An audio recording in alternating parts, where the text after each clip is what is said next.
Within Vosaic, the instructor can upload their students, put them into groups, and create projects that are assignment links. So you can see here I already have 5 different projects for 5 different observations I want my students to complete. In each project, I can change a variety of settings. I can change what form the students will tag with. I can change who can upload videos, who can see the different videos. I can add due dates, and a variety of other different settings here.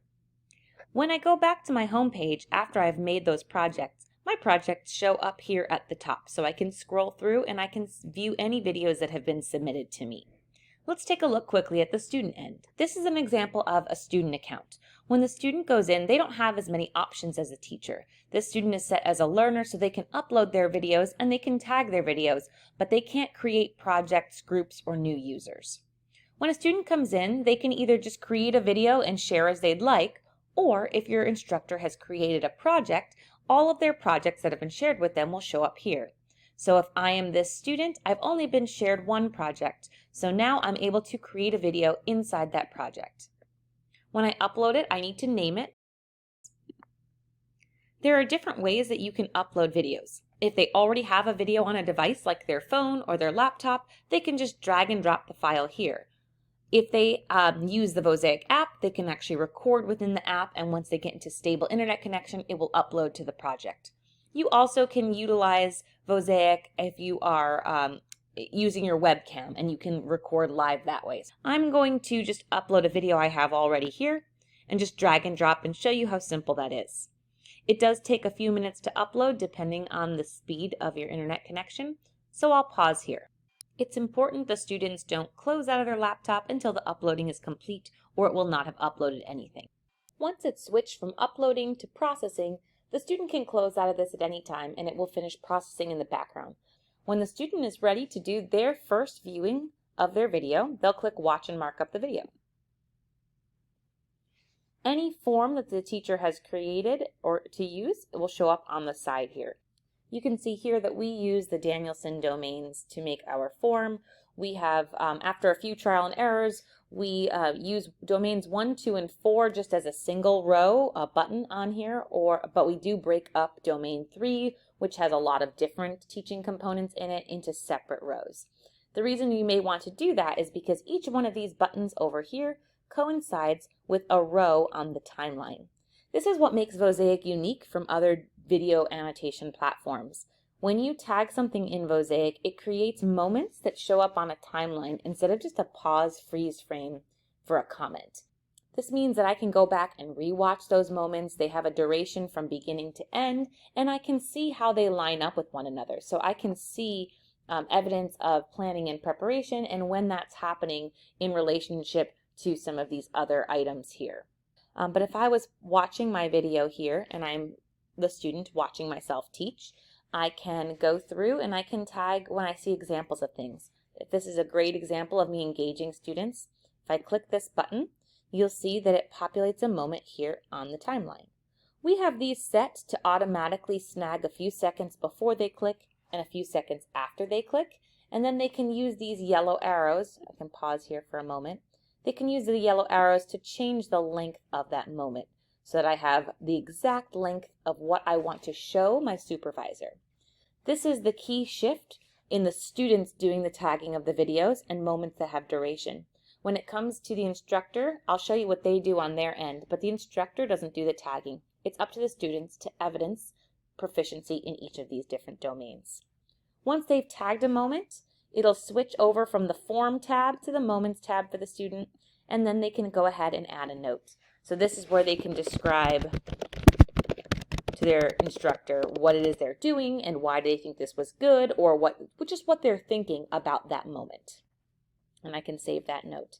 So for all of these here, any of these square looking buttons, the squared edges, these are all preset. The instructor would have set these in advance. We use the same one for all of our different programs. So I'm going to fast forward a little just so you can see what that looks like if I'm playing, and I can show an example of using assessments. I can show an example of being flexible and responsive, and you can see what I mean, how they're populating on different lines here.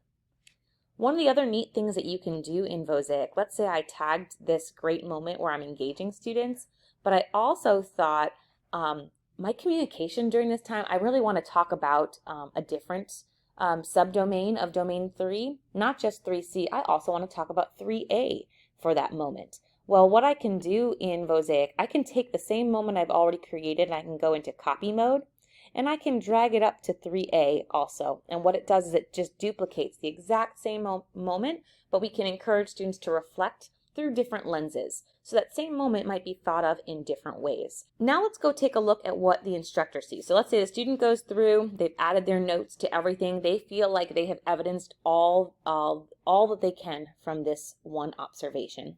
Now we're going to go see what the instructor sees. Let's take a look at this on the instructor's side now. The instructor can use the quick view of their projects and find observation 1 when it's time to watch what the student has submitted. They can click on it, and like you can see the view videos. I already have that turned on, view videos. It turns the filter on. I can see all the students would show up below here who have submitted to that observation. In this case, it was just the one student.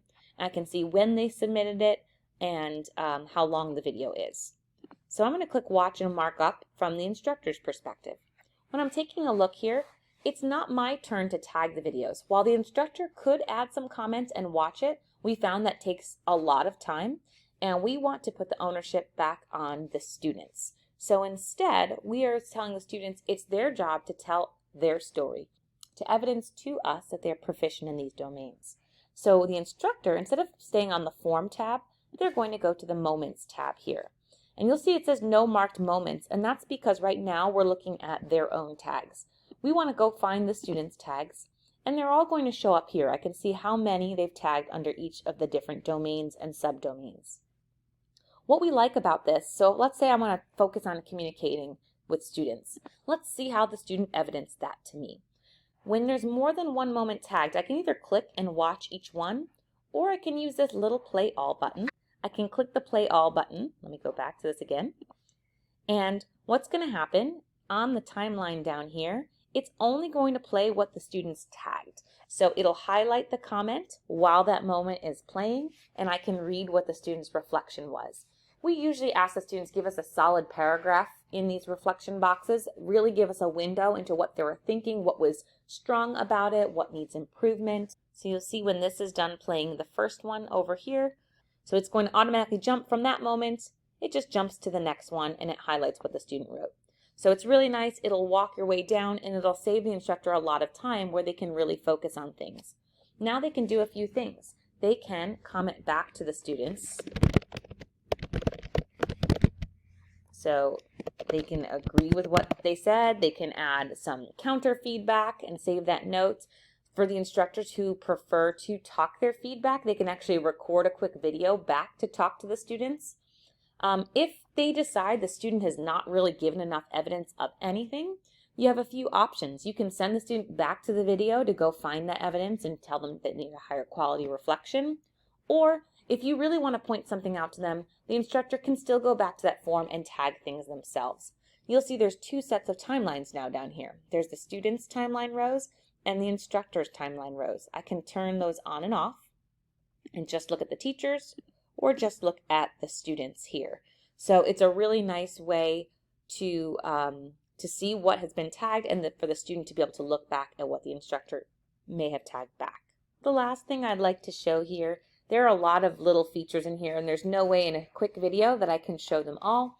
But one of my favorite features of Vosaic is that you can also request a transcription of the video.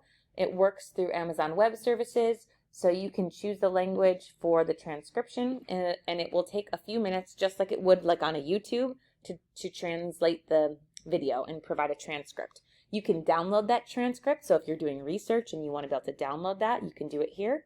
You also then, once the transcript is generated, a closed caption button pops up here. You can alter it line by line to correct it, and then you can also click and turn the closed captioning on when watching it.